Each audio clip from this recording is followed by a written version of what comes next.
Awesome. We are live. It is a beautiful afternoon here in Milan. It is. It's become really sunny, really warm, I which is check the nice. weather on my phone, of course, Of course, you do that all every day. next week, and it's going to be sunny. It's all suns. Nice. I would tell you the Even though we're temperature. inside, it's nice. I would tell you the temperature, but it isn't Fahrenheit. But it does get to like 25 or like ish. Celsius. Yes. Okay, cool. That is really warm, especially for an English person. 25 is I don't like know what hot. 25 is. I'm guessing what 25 is in Celsius. I don't know. 25 is like a hot summer's day in England, I'll be honest. I think it's perfect. Yeah. Hi, Oh, Alexia. cool. We've got We found Alessia, you yesterday. Jan. Oh, the same students I had yesterday. Wonderful. Nice. Nice. When I was doing one of these webinars with Lisa, she said that she had some fans that follow her around. I don't know if I'd quite call our students fans, but it did make me laugh. Yeah. But cool. Good to see you guys. Thanks for joining us. This is your first Masterclass, right, dude? It is. So yeah, I really should introduce myself actually. So my name is David. I am from South London in England. So of course I have a British accent. And I teach with Pearl at the MyES Milan school in Viale Montenero, the south part of Milan. Yes, and if you guys remember or not, it's fine. My name is Pearl, and I'm from Florida in the United States. Thank you both for joining us again. You guys are very faithful students. That's very nice. Yeah, and so today we're doing literature. I've read a few books in my life, but not a huge amount. We pronounce that different actually, don't we? Yeah, literature. Literature. Literature. Yeah, I think we take out a syllable in British English. Literature. Literature. Perfect. But cool. So hopefully you guys have read a few books that you can tell us about today. There's a good thing to read that we've got, and a lot of opinions to be shared, which is nice. So let's get into this. Today in our focus, we are obviously discussing literature, commenting on and summarizing what you have read, identifying new vocabulary, and practicing our fluency. Unfortunately, I guess you guys can't do that considering you won't be speaking.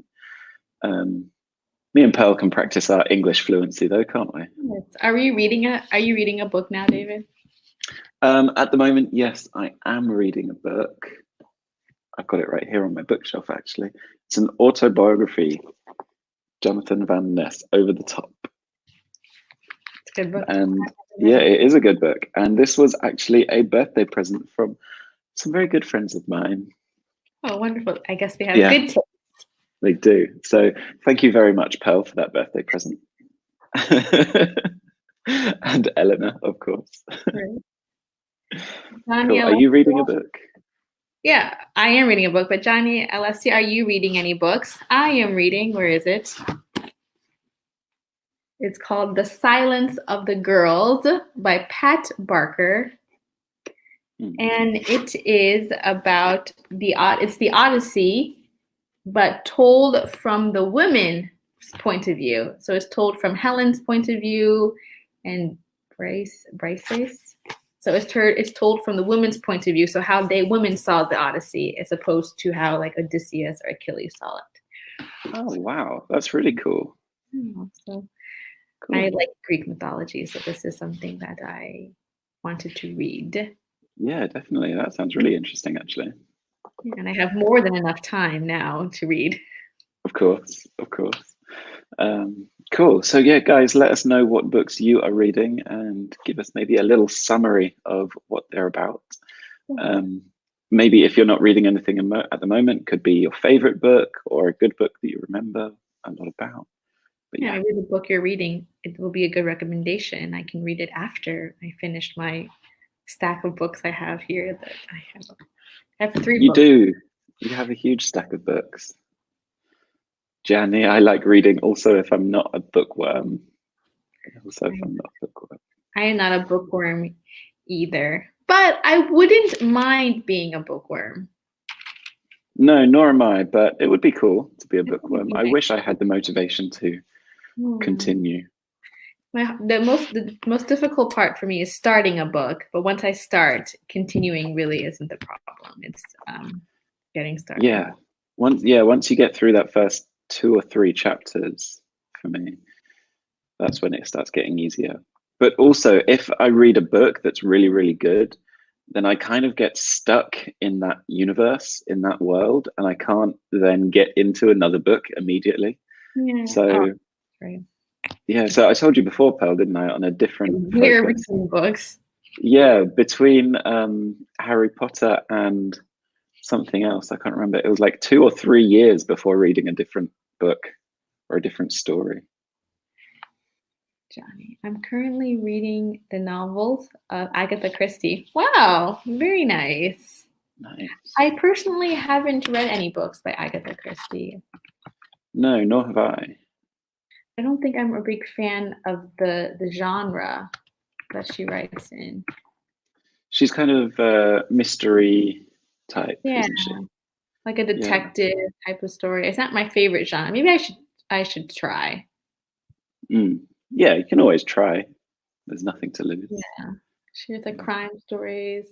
Maybe I should start. I think some of her books are classics. Yeah.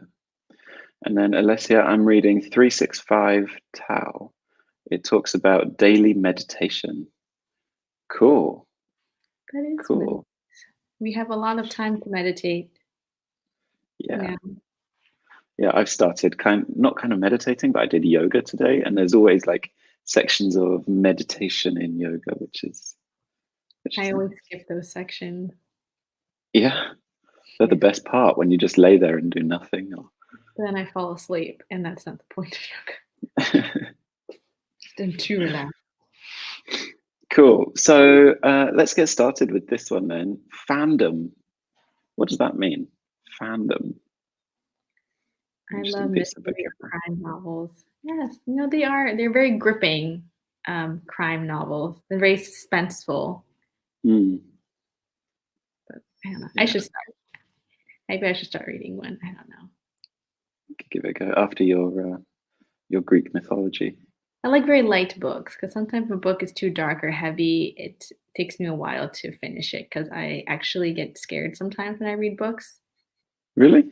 Yeah, like during really scary scenes, I'm like, I don't want to read what happened, even though I'm perfectly safe. But I'm like, I don't want to read what happens next. Nothing bad can happen if you stop reading. Exactly. Cool. So my question was, what does fandom mean? The title of this slide, fandom. What is a fandom? What does it mean? Are you part of any fandoms? Harry Potter fandom. Of course, me too. 100%. Yeah, I love the Harry Potter fandom. Even though I'm not a big fan of fan fiction. I don't like when stories stray, like when people create their own stories that stray from the original plot. It makes me a little... Yeah, me too. It's a bit unnecessary.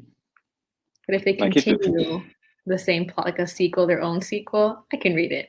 But if they like change like the relationship between characters, I tend to not really like those kind of fandoms. Fair enough. Did you know that 50 Shades of Grey started as a fan fiction? Or Twilight? Yeah, I did hear that. I'm ashamed to say that I've read all the 50 Shades of Grey books. And I have a good reason, though, because when I read the 50 Shades of Grey books, I was living in Rome at the time. And I was bored. And the only books that were available at the time in English were those books. So I would sit in bookstores and just read 50 Shades of Grey, so all of them. It's a very easy read. I recommend it to like intermediate students because the grammar, syntax, and the sentence structures are very easy. Like, it's not a difficult book to read at all. Perfect. I mean, the story is stupid, but the grammar and how she writes it, it's an elementary student could read it. Yeah, I've heard that. I've heard that about her books. But Gianni, perfect. This is a perfect description or definition A fandom is a group of people passionate about something. So Pearl and I are part of the Harry Potter fandom. We're huge Harry Potter fans. But yeah, perfect. So we've got a couple of questions here. First, we'll start off with, what are you passionate about? Maybe it's not reading. Jani, you said you're not a bookworm. Is there anything that you are really passionate about? I know, because Johnny told me yesterday, if I'm correct, Johnny, you are passionate about environmental issues or conservation. We spoke about this yesterday, I think. Cool. And what about Alessia? What are you passionate about? Maybe meditation or yoga? What are you passionate about, David? Me, I would say I'm passionate about food. Yes. Food. I'm not much of a chef, but I do like exploring cultures through food. Like when I go on holiday and travel, I always like to try local cuisine rather than finding something familiar. I'm not too scared to push the boat out and get something a bit different. Definitely not exercise. I wish I was passionate about exercise, but I'm really not. Quite envious of people who are very passionate about exercise. Yeah, me too. What about you, Pearl? What are you passionate about? You know, I am passionate about food as well. I do like eating, and I can cook.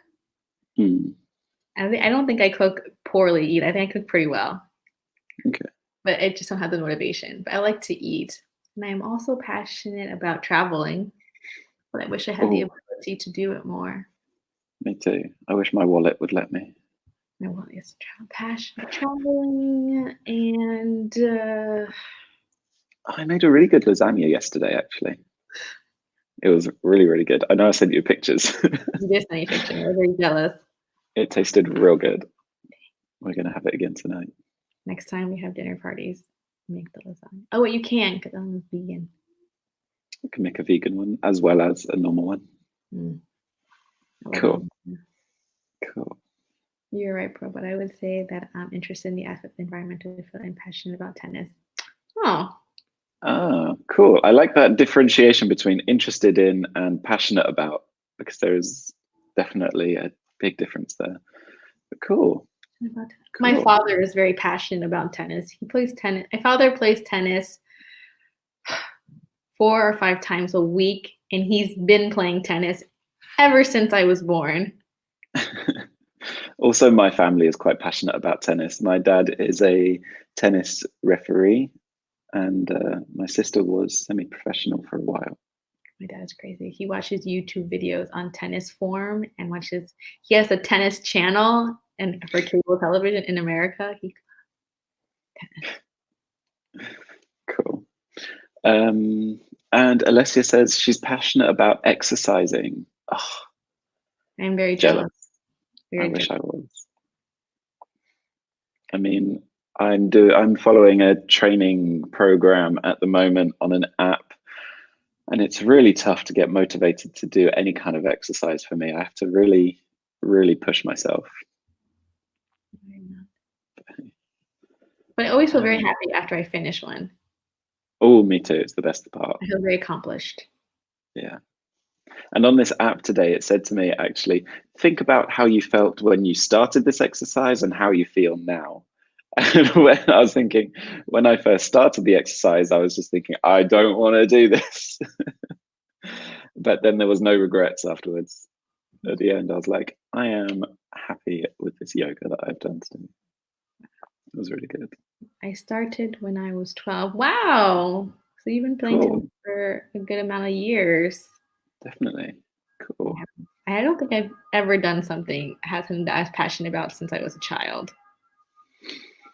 No, my passions kind of changed a lot, especially when I was between like 11 and 13, 14, 15, like my teenage years. Yeah. Things changed quite a lot. I used to do judo. I used to swim. Go on. Skincare. Of course you are. I'm very passionate about skincare. I studied, I had jobs in it. I studied the ingredients. I did everything with skincare. So yes, the skincare is something I am very passionate about. Perfect. Shall we get reading then? Yes. This exercise that we've got, I need to change the screen I'm sharing. Just us. And it's decided to be really slow. So You know what? I have it up. So okay, cool. I've just got that spinning colourful wheel. Perfect. See if I can make it a little bigger. So whoops. There you go. Wonderful. Shall I read? Okay. Cool. So, The History of Loving to Read by Joshua Rothman in The New Yorker. As a senior in college, I took a class on Jane Austen. A great class, it must be said. A great class, it must be said. A weird vibe. Almost all the students were women. Out of around 100 people, only 5 or 10 were men, and it was a hothouse of Jane Austen obsession. In the first lecture, the professor identified herself as a Janeite. At the time, I found this off-putting, but as Jane Austen could tell you, first impressions were often simplistic. Soon enough, I learned that all sorts of people are obsessed with Austen. The philosopher Gilbert Ryle asked if he reads novels. Yes, all 6 every year. I lost where I was. He replied, yes, all 6 every year. I also discovered that almost every truly famous writer has his or her own cult of personality. Austen's cult has been rivaled by cults of Dickens, Tolstoy, Eliot, Joyce, Hemingway, Lawrence, and Fitzgerald, among others. Today, readers worship Karl Knausgaard? Knausgaard? Oh yeah, KN is in that. Perfect. Karl Knausgaard or Eleanor Ferrante. Should I zoom in one? Can you read it? It is a bit small, but I'm okay. Janeites may be the Trekkies of the literary world, but their passion is really just more intensified version of ordinary bookishness. Thank you. That's not going to work. No. Sorry, guys. Okay. Perfect. And the second one, if anything, the fervor of the Janeite fervor. Yeah. Sorry. Fervor of the Janeites puts into relief a fact almost too obvious to notice. The world of books is a romantic world. Romance structures literary life, and to be a reader is often to follow its choreography. From too many words right now. From susceptibility. That's a hard word, even for us. Susceptibility and discovery. I just saw it in the bookstore, to infatuation, intimacy, identification, and obsession.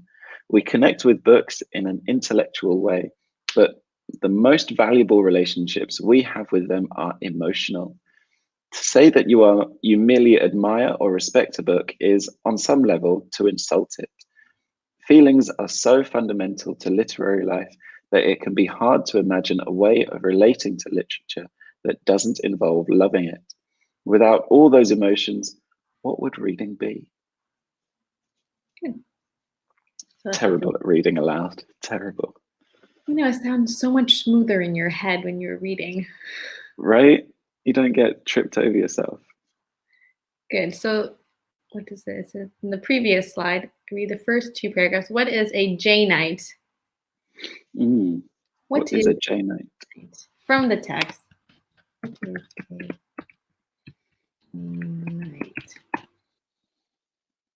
Can you explain it? Yes. Yep.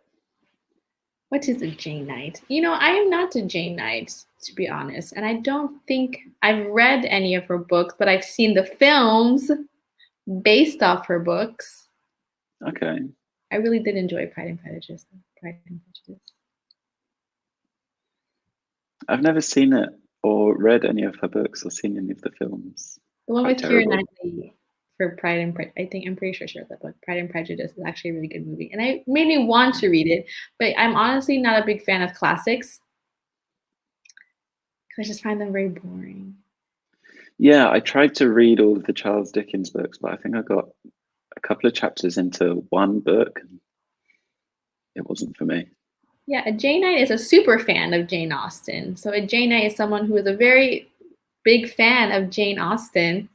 Are you guys, Johnny, Alessia, do you consider yourself a Janeite? Janeite. Yeah, Janeite. It's strange because that EI feels like it should make a different sound, but it's Janeite.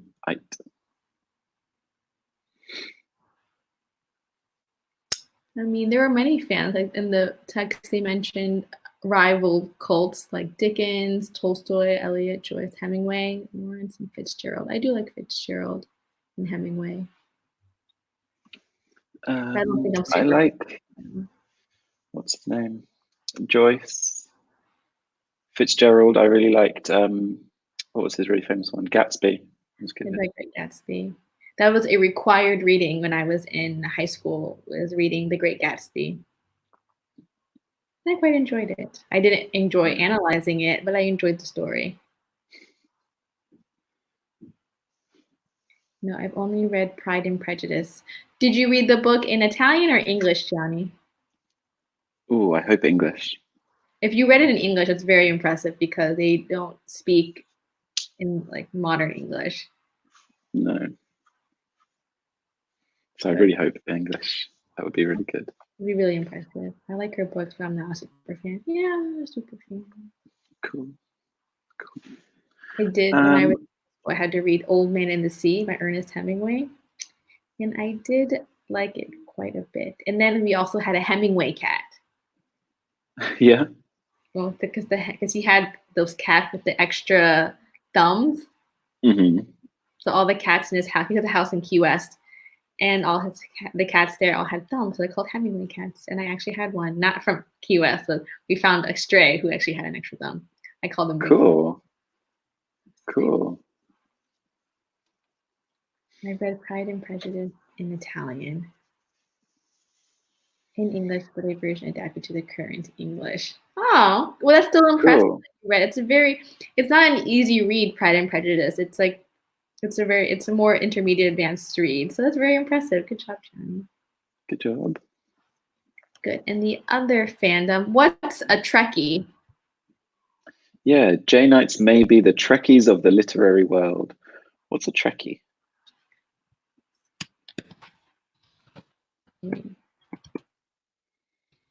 I don't know any Trekkies personally. I am not a Trekkie.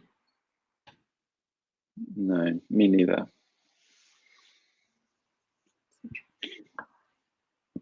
I don't know any Trekkies, to be honest.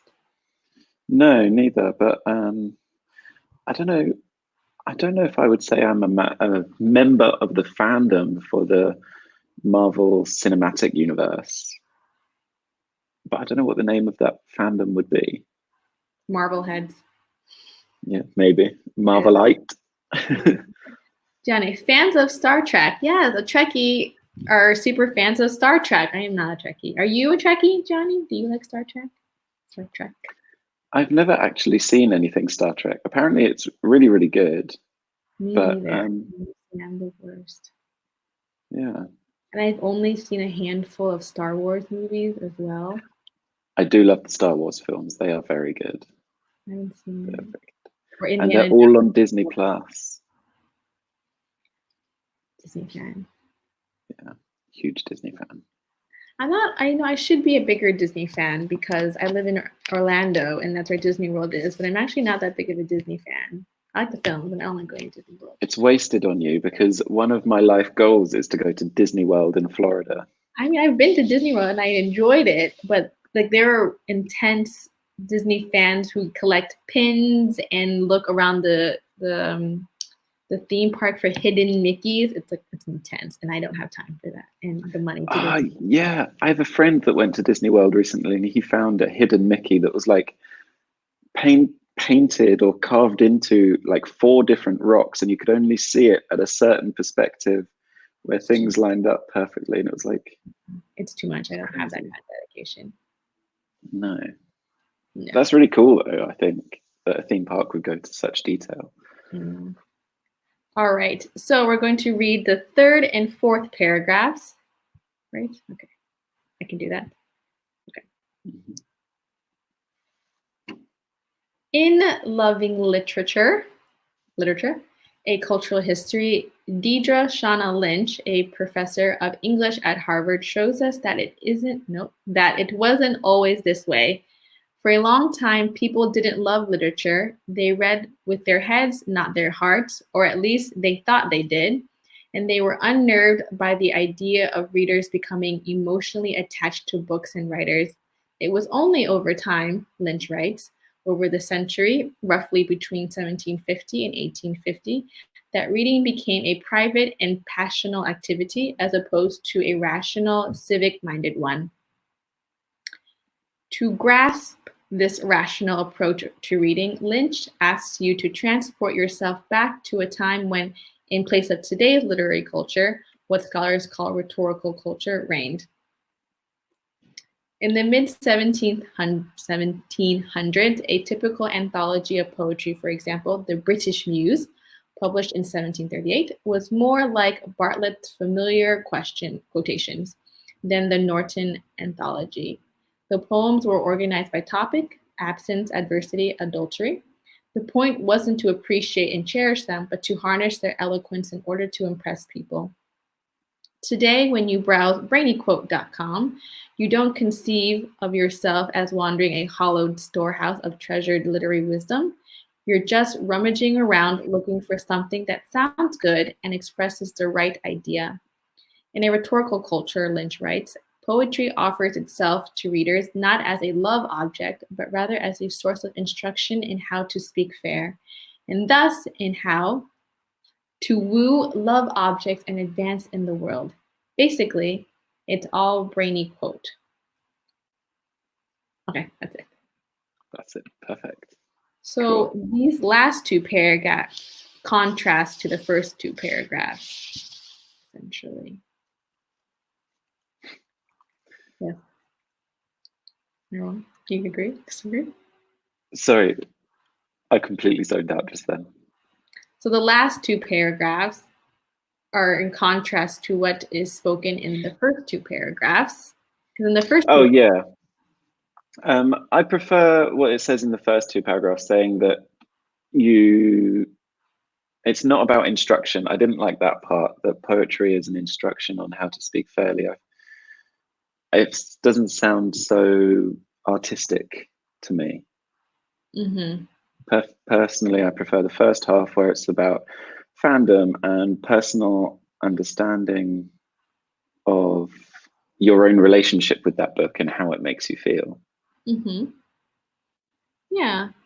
Also, Johnny or Alessa, if you have questions on vocabulary, please ask, because there is a little bit of advanced vocabulary in there and a little bit of slang words. So yeah. Ask if you have questions on vocabulary. Yeah, I don't know. I try not to get emotionally invested in my characters that I read. I do sometimes, but I really try hard not to, because when something bad happens, I become very upset. Me too. And what I find with literature compared to media, so books rather than films, or TV, is it's much more relatable. Usually things are written in first person, or they're written in a point of view where you can really see into only one character's mind. And so I really feel like I am that character, or that character is me. And so anything that happens to that character, it kind of feels a lot more personal.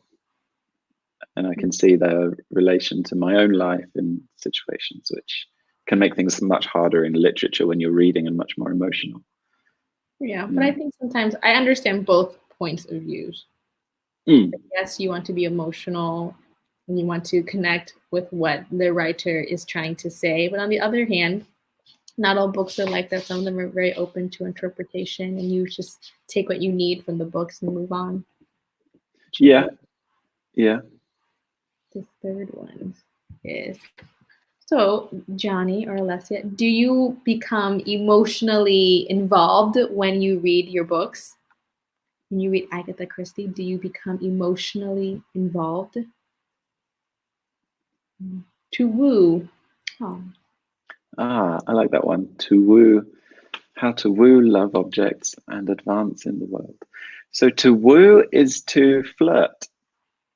Yeah, to flirt or like light seduction, like a very cute way to seduce someone. Like if you woo a romantic partner, maybe you say beautiful words, write poems, buy them flowers, you're wooing them. You're kind of trying to get them to like you, to woo. It's a very old English word. Like we don't use this word, right? It's very like no, I wouldn't. Word. Yeah, I would say flirt or like seduce, but romantically seduce, not I was going to say seductively. Yeah, so it's to woo is to seduce, but not sexually, but a very like romantic way. Cool. Alessia is more like me. We become more emotionally involved. Cool. Yes. In general, it depends on the kind of book you're reading. Yes. Do you become emotionally involved with Agatha Christie characters? I'm trying to think of the last book I read. I was emotionally involved. I cried. I told you. Yeah. Oh yeah, you did. You did. Yeah. I guess like it's so sad. That must be really well written because it's called They Both Die at the End. Yeah, it's called They Both Die. It's a young adult novel, but it's not. I wouldn't say it's well written, but the characters are relatable. So that's what gets me. Yes, when characters are relatable, or you can imagine yourself in a similar situation, I become very emotionally involved. That's what really got me with Call Me by Your Name. When I read that, it felt like I was reading an autobiography of some sort of my teenage years. And so at the end, I was crying for weeks. Are very emotionally draining for me, and I like to stay very light and happy. So I try to read books that I can't exactly become emotionally attached to because it takes me time to recover. Yeah, probably why it took me a few years after reading Harry Potter as well. I was very emotionally invested in those characters. But in general, I think do you agree more with the first or second part? I think I agree. I don't agree with the last sentence of the second paragraph where it says, without all these emotions, what would reading be? I don't necessarily think you have to be emotional to read something or to understand its importance. Yeah, I mean, both sections are kind of extreme in what they're saying. But I do agree more with the first part about the emotions. Maybe not to the extent that he's explaining, but Johnny, I like Agatha Christie books because they are extremely captivating for me. You're convincing me, Johnny, to read these books because I like to be captivated. I like a book that is a page turner. Yeah. And that makes me want to keep reading. Yeah, something that really gets you hooked. I might have to look at Amazon after this to see what Agatha Christie's they have on there in English. She's an English writer, I believe. Yeah. But if it's the Italian Amazon, fingers crossed they have the English. You can get Audible. Oh no, Audible's listening books, audiobooks. Yeah, I'm not a fan of audiobooks. Depends. I like audiobooks, but it depends on who the narrator is because some narrators don't change their voice between characters. They just read and it's not the same. But the Harry Potter narrator does a really great job. Oh yeah, the one there's different narrators for the English one and the American one. Even though you still have an English narrator, right? Yeah, it's still an English narrator, but it's not Stephen Fry. Like it is. Stephen Fry is amazing. For the British he one, is, different one for the American one. Anyway, let's next level. The slides. Yeah, so I'll share my screen with our slides. Perfect. Cool. So we've said that we agree or disagree with each part of the books. Did you guys tell us? Yeah, Alessia becomes emotionally involved. Perfect. So, oops, did it skip? Oh, we did that already. Okay. We did this already, didn't we? We've read through the whole thing. Perfect. So here, Johnny's got a suggestion. There were none. I'm going to write it down, Johnny. And then there were none. I think I've heard of this title before, but yeah, I've heard that title before, definitely. then they were not. It must be quite famous. I'm going to write it down because I'm always trying. My resolution this year was to read more books. So, and I have read 4 or 5 this year already. So I'm on track. Cool. But attention though, I suggest you. I suggest that you read. Yeah, I suggest that you read and then there were none, or just I suggest and then there were none. We can say I suggest you read. We need the verb. I suggest you read and then you were none. So I suggest you read and then there were none. Perfect. Exactly. So here, I hate fakes. What do you think when you see this type of quote? Do you agree with this article that it's just used to impress? How fake are we today? What kind of things are fake? What are the negative consequences? We can discuss this obviously all together. And the quote here from William Shakespeare: better 3 hours too soon than a minute too late. Doesn't it bother you that they didn't put an S in hours? Mm-hmm. I don't know if I agree with this. Maybe an hour early, too soon. 3 hours? Yeah, no, I'd rather be a minute late than 3 hours. Oh, it depends. An airplane flight. But in general, I don't like being late. So I guess I would agree. Better to be 3 hours too soon than a minute late. Yeah. Yeah, I would definitely be 3 hours too soon. Yes, I can't stand being late. I actually get that anxiety about it. It depends on what I'm doing, though. Yeah, of course. I mean, if it's going for an aperitivo with friends, you're going to be a minute late. Flexible, but I don't like being too late. No, definitely not. Definitely. Not. But these types of quotes in general, where people have these sort of life instructions in 2 simple lines or a couple of words, I'm not a huge fan of them.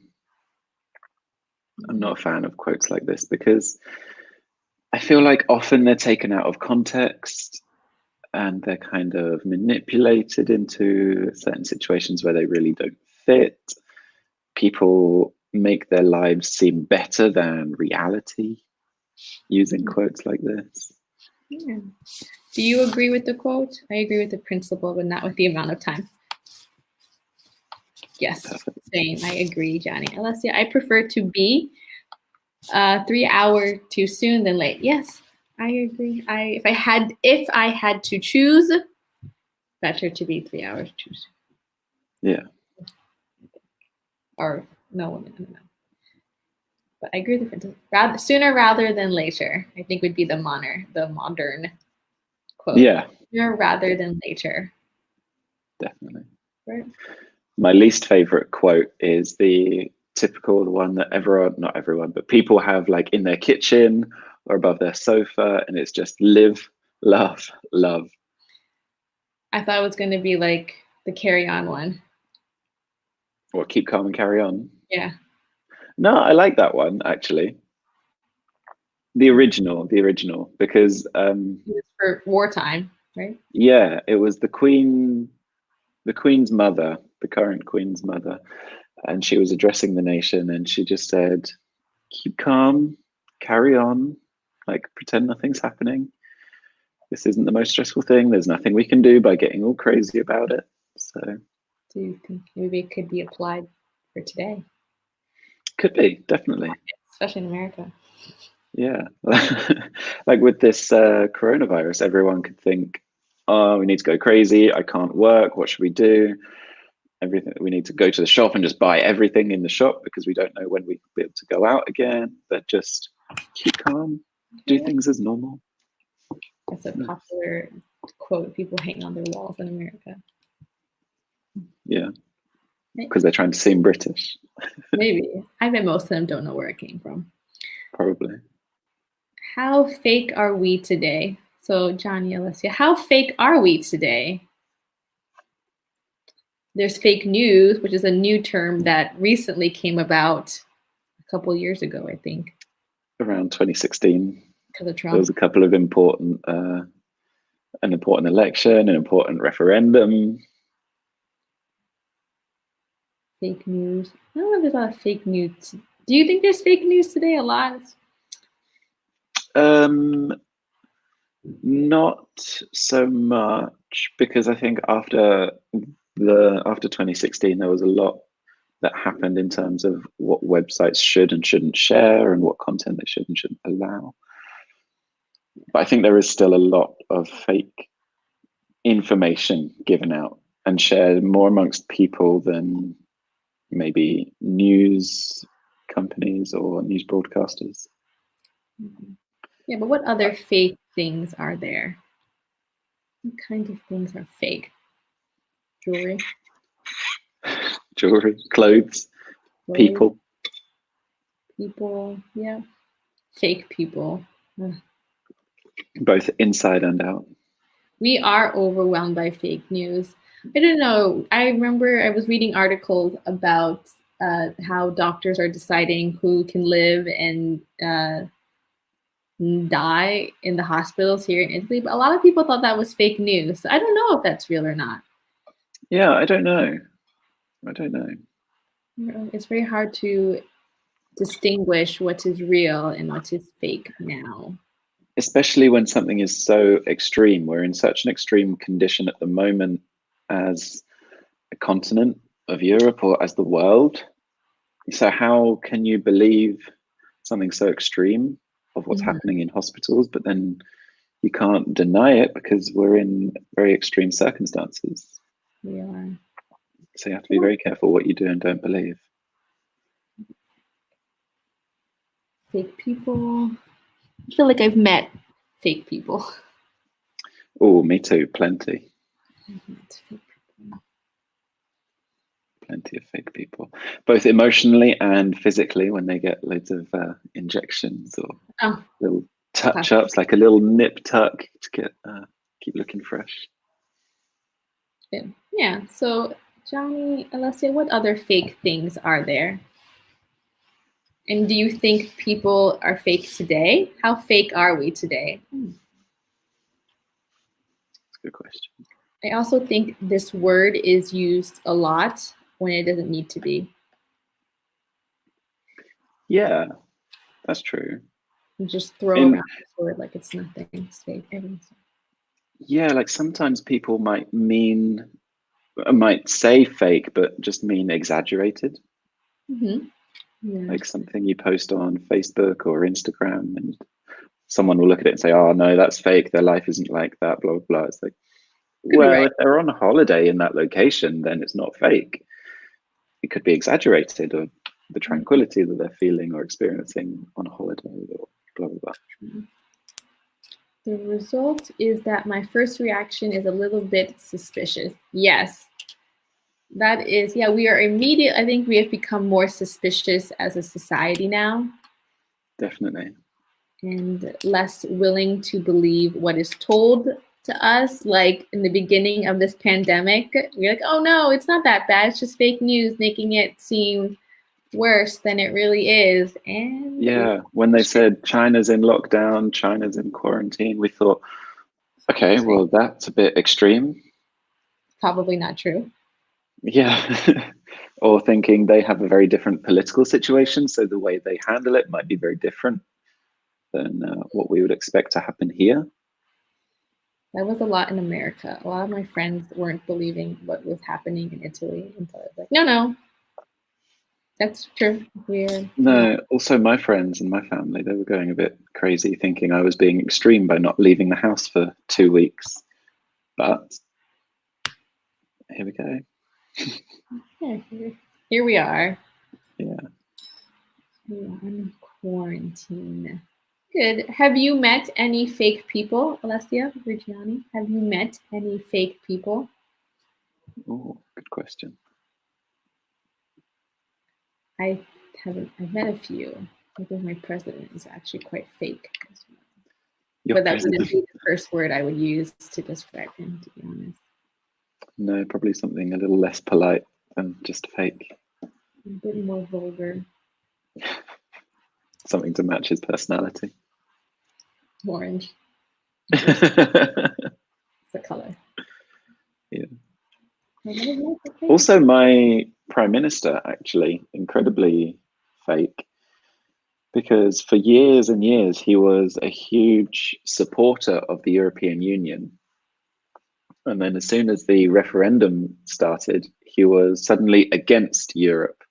He'd completely done a 180 on his opinions and just decided, yeah, I'm going to go against the EU for no real reason. Think about the massive suggestions you can find on Facebook. I know my mom sends me some suggestions on how to fight the virus, and I think it's definitely fake news. She said I should drink hot water, and I'm like, stop. Yeah, I mean, I don't think Facebook is the best place to go for suggestions. Some people might be trying to be helpful and sharing their experiences or opinions, but you can never really understand what's real and what's helpful. Yes. The BBC News website is actually very helpful. They're coming up with a lot of information on how to wash your hands, how to quarantine yourself effectively, how you should be leaving the house, when you leave the house, that kind of thing. I'm glad the BBC is doing that. Yes, I've met a lot of fake people. I met several people, especially in tennis clubs. You know what? I actually think everyone is a little bit fake, because when we first meet people, we present a better side of us, not the everyday side. I think we always present the best we can be. So I think everyone can be a little fake at some point in our lives. Yeah, of course. So you can't be genuine 100% of the time. When you want to impress people, you're going to show your best. You show yourself in the best light, of course. Mm-hmm. But I understand what Gianni means, because in tennis, especially when my sister was semi-pro, there's a lot of people at every level from very, very young. There's a lot of fake people, like parents or even the players. They can pretend to be your friends, but then it's difficult because as soon as you're on court, you're opponents. So you have to really be able to defeat each other, but then be best friends at the same time. So relationships can be hard. But tennis clubs are very posh, yes. Yeah. I feel like those posh societies tend to have quite a bit of fake people. Yeah. Not all, but I feel like some societies tend to have a lot of fake people. Those very posh and elite. Yeah, because they're more about impressing people and showing yourselves in the best way possible, whether it's money or clothes or achievements or whatever. You're right. I'm right. I hope I'm right. Anyway, we are out of time. It's now 10:02. So thank you very much for joining us, Alessia and Gianni. That was really nice. My first masterclass, and yeah, it was really nice to have you guys. Yeah. So, thanks for coming. Have a good weekend, and stay safe and stay inside. We hope to see you guys again soon. Yeah, thank you very much, guys. Yeah. Bye.